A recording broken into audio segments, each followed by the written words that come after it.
اللہ الرحمن الرحیم وبہ نستعین وہو خیر ناصر ومعین وصلی اللہ علی محمد واہل بیتہ الطاہرین ولعنۃ اللہ علی اعدائہم اجمعین۔ عزیزو، ماہ مبارک کی 25ویں تاریخ ہو رہی ہے، سحر کا وقت ہے، نیائش کا وقت ہے، مناجات کا وقت ہے۔ مسجد کوفہ میں حضرت امیر کیسے کہتے تھے؟ مولایا مولایا، اے میرے مالک، اے میرے خالق میں تیرا مخلوق ہوں، اے غنی میں تیرا فقیر ہوں، اے میرے صاحب میں تیرا مملوک ہوں، اے صاحب عزت میں تیرا ذلیل ہوں۔ اپنی مذلت و عاجزیت و بندگی کو سامنے لاتے تھے۔ خدایا تو ہی رحم کر سکتا ہے مجھ جیسے انسان پر۔ ان مناجاتوں کو نہ بھولیں عزیزو، ان دعاؤں کو نہ بھولیں عزیزو، وہ طولانی سجدے نہ بھولیں عزیزو۔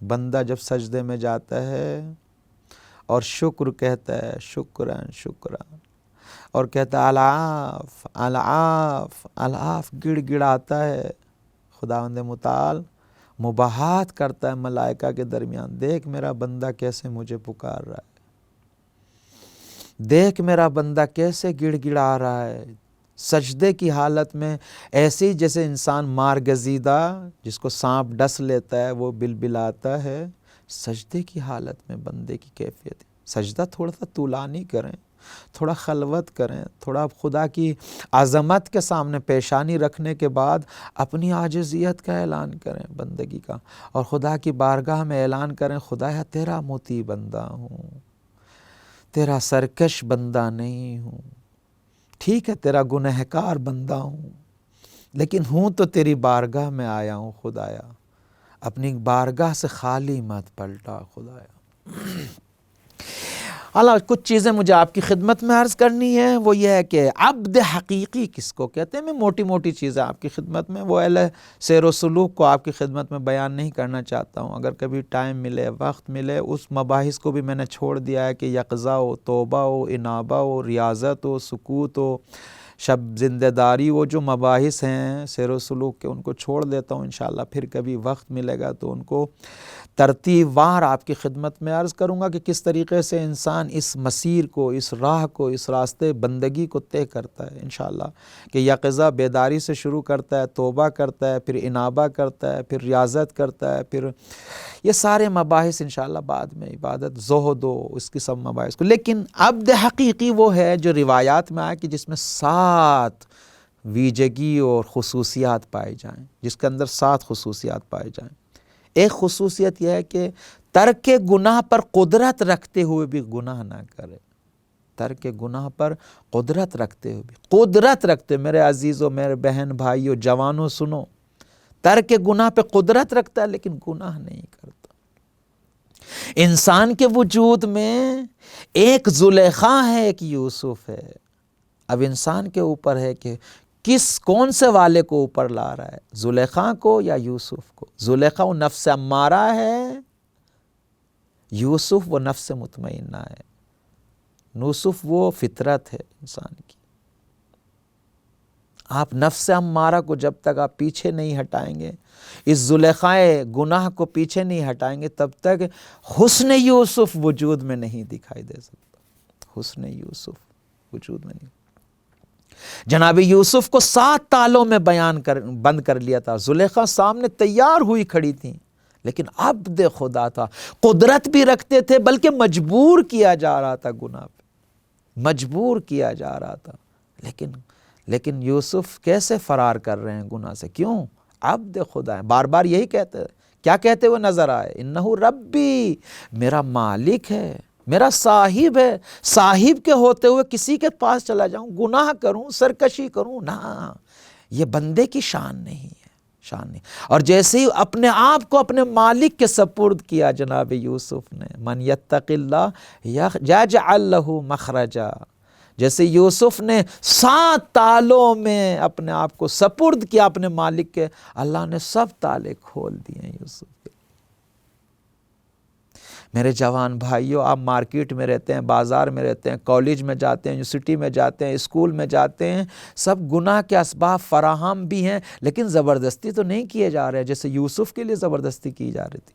لیکن وہاں پہ بھی اس زبردستی اور اس مجبوری کی کیفیت میں بھی اللہ کے سامنے اپنے آپ کو بندے نے سپرد کیا، اللہ نے راستے کھول دیے۔ میرے بھائی، قدرت رکھتے ہوئے، کر سکنے کے باوجود گناہ کو چھوڑیے، گناہ کو چھوڑیے۔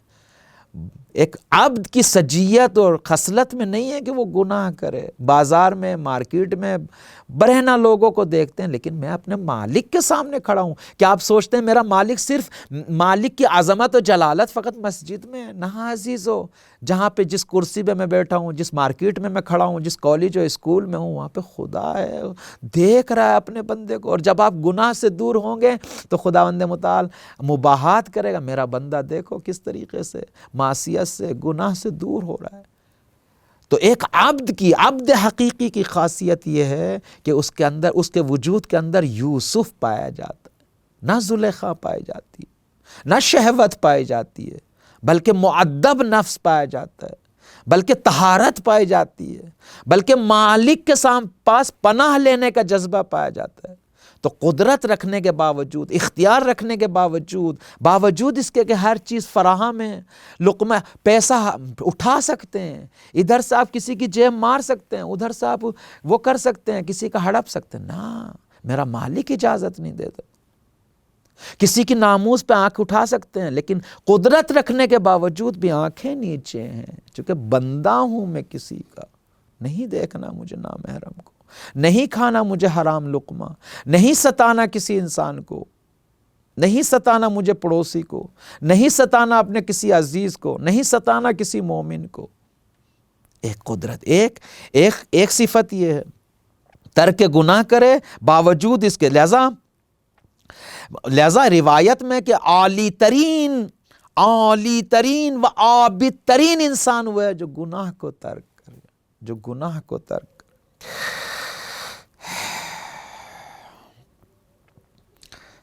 دوسری صفت ایک حقیقی بندے کی ہے کہ سکوت اختیار کرے، خاموشی، ہر بات کو اس زبان پہ نہ لائے، ہر بات کو یہ زبان کا لوتھڑا، یہ گوشت کا لوتھڑا جو ہلتا رہتا ہے، اس پہ کنٹرول کریں۔ مومن کی صفت اور خاصیت یہ ہے کہ اس کی عقل آگے ہوتی ہے، زبان پیچھے ہوتی ہے، پہلے سوچے سمجھے پھر بولے عزیز۔ غیر مومن وہ ہوتے ہیں کہ جن کی زبان آگے ہوتی ہے، عقل پیچھے، پہلے بول دیتے ہیں پھر سوچتے ہیں، نا، مومن پہلے سوچتا ہے۔ دوسری صفت، تیسری جو خاصیت ہے اور صفت ہے مومن، دیکھیں خداوند متعال کو دو قطرے بہت پسند ہیں، بے حد پسند ہے خداوند متعال کو دو قطرے۔ ایک شہید کے خون کا قطرہ بہت پسند ہے میرے بھائیوں، شہید کے خون کا قطرہ۔ دوسرے، ایک ٹوٹے ہوئے دل مومن کا آنسو بہت پسند ہے۔ حقیقی عبد حقیقی وہ ہے جو اللہ کے سامنے گڑ گڑاتا ہے، آنسو بہاتا ہے، بندگی کرتے ہوئے آنسو بہاتا ہے۔ یہ آنسو بہت پسند ہے خداوند متعال کو، بے حد۔ لہذا خداوند کیا کہتا ہے؟ انا عند المنکسرۃ قلوبہم، میں ٹوٹے ہوئے دلوں کے پاس رہتا ہوں، نہ ان دلوں کے پاس جو تکبر و کبریائی اور سرکشی میں مبتلا ہیں۔ تیسرا مرحلہ،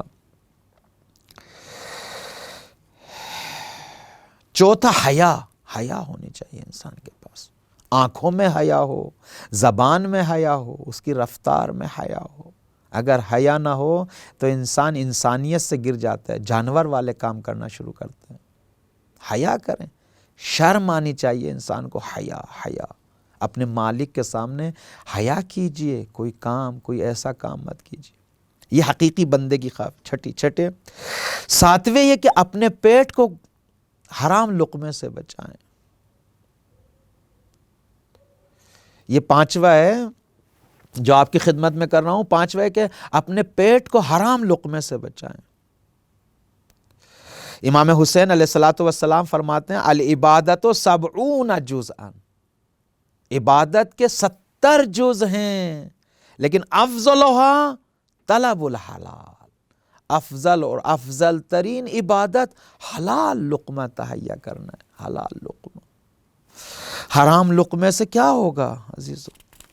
اور بھی اگر روایت چاہتے ہیں تو امام حسین علیہ السلام، خوبصورت، میں آج دیکھ رہا تھا امام حسین علیہ السلام نے چونکہ کربلا میں کیا فرمایا تھا، جب کسی نے پوچھا کہ یہ آپ کے خطبے کیوں نہیں سمجھ رہا، آپ کی بات کیوں نہیں سمجھ رہا، تو کیا فرمایا تھا؟ کیا فرمایا تھا امام حسین نے؟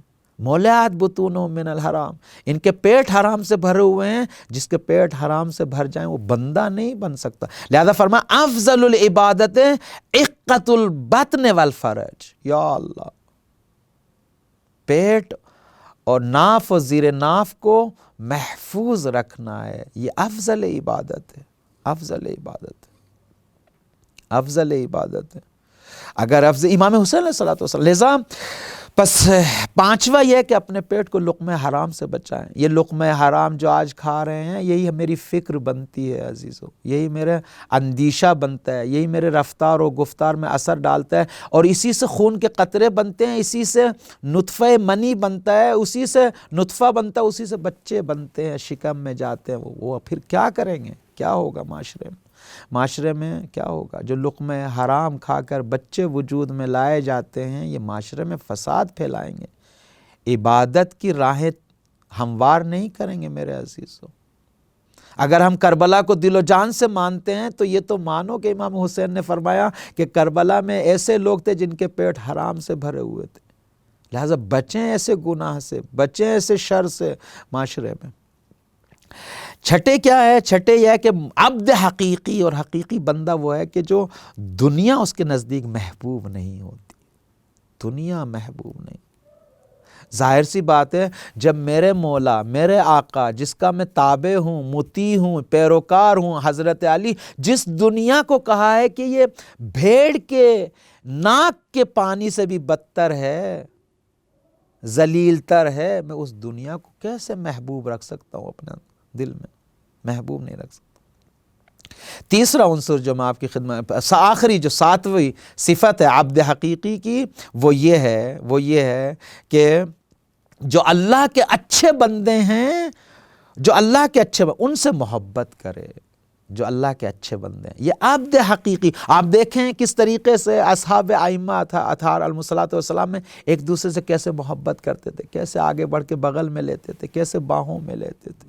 یہ ہمیں بندگی سکھاتی ہے، ماہ مبارک سکھاتا ہے، نزول قرآن سکھاتا ہے، اہل بیت اطہار علیہم الصلوۃ والسلام سکھاتے ہیں۔ آپ سے میری گزارش ہے بندہ بنے، اور سحر میں خداوند متعال کے سامنے آج ہی عہد و پیمان باندھے، خدایا تیرا بندہ بننا چاہتا ہوں، کسی اور کا نہیں، دنیا کا بندہ نہیں، دنیا والوں کا بندہ نہیں، کسی انسان کا بندہ نہیں، تو میرا مالک ہے، تو ہی میرا صاحب ہے۔ اے یوسف کو گناہوں سے بچانے والے، اے یوسف کو جیل زندان سے نکالنے والے، اے یوسف کو عظمت دینے والے، اے یوسف کو تخت و تاج دینے والے اپنے بندے کو خدایا میری آبرو رکھ، مجھے سعادت عطا فرما۔